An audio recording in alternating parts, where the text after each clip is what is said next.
लुड्डन से आपको एक अहम खबर से आगाह करते हैं। थाना लुड्डन में निक्का थानेदार पैसे लेकर आपे से बाहर हो गया। अदालत से जमानत होने के बावजूद मुलजिम के घर पहुंच गया और मुखालफिन के साथ मिलकर चादर चार दीवारी का तकद्दुस पामाल कर दिया। सरफराज हनीफ नामी शख्स ने जब अपनी जमानत के कागजात दिखाए तो कागजात भी फाड़ दिए और कहा कि मैं किसी अदालत को नहीं मानता। जिगम अब्बास नामी निक्के थानेदार ने मुलजिम की बहनों को बगैर किसी लेडी कांस्टेबल के तशद्दुद करते हुए थाने में ले आया और थाने में साढ़े घर पुलिस आई है लुड्डन दी ते मेरी बच्चियां नूं मैनूं मारिया भी है ते मेरी बच्चियां मेरे बच्चे नूं चक ते भी लै गए ने।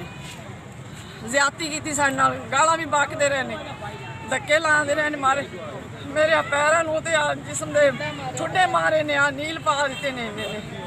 बहुत ज्यादती कीती साडे नाल लुड्डन वालियां ने। लुड्डन वालियां नूं पुलिस सी पुलिस मुर्दाबाद, लुड्डन पुलिस मुर्दाबाद, लुड्डन पुलिस मुर्दाबाद, Luddan police. Subscribe to our channel, clicking subscribe button and bell icon.